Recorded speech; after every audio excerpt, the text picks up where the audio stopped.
Hey everyone, welcome to this explainer. Today we're going on a fascinating journey straight into the microscopic command centers of your own body. We're going to look at how your internal systems act as the ultimate crisis managers.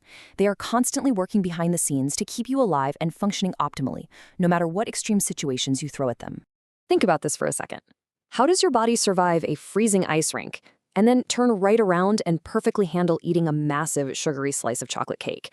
I mean, on the surface, these seem like totally different experiences, right? One is a huge drop in temperature, and the other is a massive spike in internal sugar. Yet your body tackles both using the exact same underlying biological principles. Okay, let's dive into our roadmap for today. First, we'll look at the master endocrine gland, then surviving the ice rink. After that, the chocolate cake spike, followed by how insulin saves the day. And finally, we'll wrap up with the magic of homeostasis. Section 1. The master endocrine gland, your body's ultimate boss. So, diving straight into question 10 from the SPM trial paper, we are looking at the human endocrine system. Right up there in the brain, labeled as gland R, sits this tiny but absolutely incredible structure. It's called the pituitary gland. It's right at the base of the hypothalamus, and honestly, despite being so incredibly small, it holds the absolute highest rank in your body's chemical communication network. Now, you might be wondering, why is the pituitary considered the main or master gland? Well, it's because it secretes hormones that literally control the secretion of other endocrine glands. For example, it pumps out hormone P, which is thyroid-stimulating hormone, or TSH, and that targets the thyroid gland.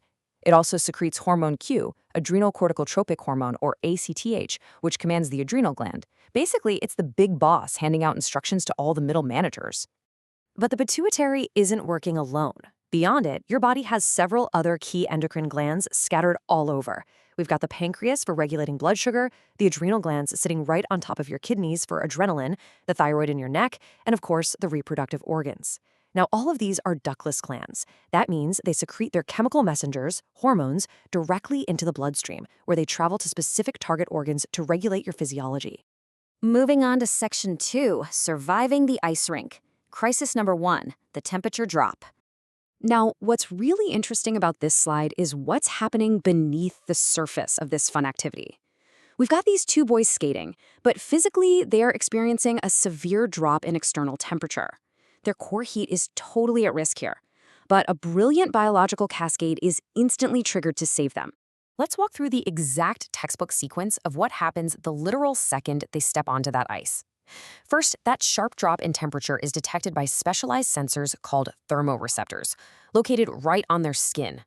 These thermoreceptors immediately trigger and send nerve impulses racing through the body. The integration center processes all this data, and impulses are rapidly fired out to target effectors, specifically the thyroid gland and the adrenal glands. Once those glands get the signal, they go right to work. The thyroid gland secretes the hormone thyroxine, and the adrenal glands secrete adrenaline. Together, these hormones drastically increase the body's cell metabolism. Think of it like turning up an internal furnace, causing a massive increase in heat production. And right at the same time, the blood vessels in the skin actually contract. We call this vasoconstriction. This pulls warm blood away from the cold skin surface, so less heat is released into that freezing air. Thanks to this beautifully orchestrated response, the boys' body temperatures rise right back to normal, and they can just keep on skating. All right, Section 3, the chocolate cake spike. Crisis number 2, high blood glucose. So tracking two different people, let's call them individual X and individual Y, over a 3-hour period after eating chocolate cake reveals a pretty drastic divergence. Because that cake is just packed with carbohydrates and sugar, it triggers a severe blood glucose spike for both of them right at the 0-hour mark. But as you'll see, their bodies respond very differently over the next few hours. And this brilliantly illustrates the critical difference between a healthy endocrine response and a compromised one. Just look at individual Y. Their glucose levels naturally decrease after just half an hour, going perfectly back to normal. Why? Because they secreted a high concentration of insulin. But now look at individual X. Their glucose just keeps climbing for a really dangerous 2 hours, and they only secreted a tiny amount of insulin. This data tells us definitively that individual Y is a healthy person, while individual X has diabetes mellitus, meaning they're unable to naturally control their blood sugar. Which brings us to Section 4, how insulin saves the day and resolves the sugar crisis. Let's look at the exact cause and effect chain that kicks off for a healthy response. The moment those digested carbohydrates from the cake hit the bloodstream, the blood glucose level increases rapidly. But this spike doesn't just go unnoticed. Specialized sensors in the pancreas, specifically the beta cells of Langerhans, are immediately stimulated. Recognizing the danger of toxic high sugar, the pancreas secretes the hormone insulin directly into the bloodstream. It acts essentially like a chemical key.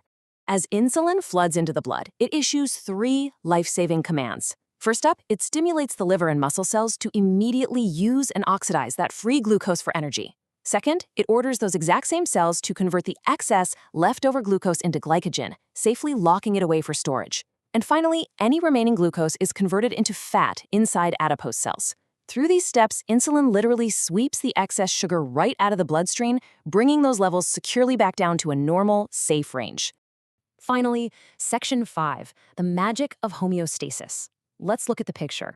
Because everything we have just discussed is a perfect example of homeostasis. According to Chapter 13 in the textbook, homeostasis is the regulation of physical and chemical factors of the internal environment within normal ranges so that your cells can function at optimum levels. It's essentially your body's ultimate internal thermostat and master balancer. Whether the threat is a freezing physical environment or a massive chemical sugar rush, homeostasis is always the overarching goal.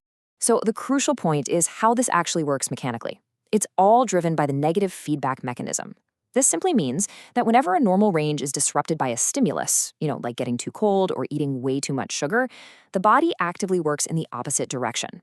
If a value goes up, the system lowers it. If a value drops, the system raises it. This tireless seesaw action ensures you stay in a constant, safe state despite wild external changes. It truly is a marvel of biology, isn't it? Your master glands, your hormones, and your feedback loops, they literally never take a break. Which leaves us with a pretty fascinating thought. As you sit here right now watching this explainer, perfectly comfortable, what microscopic, invisible crises is your internal system quietly resolving at this very second, just to keep you perfectly balanced and alive? Keep wondering, keep exploring, and thank you so much for joining me for this explainer.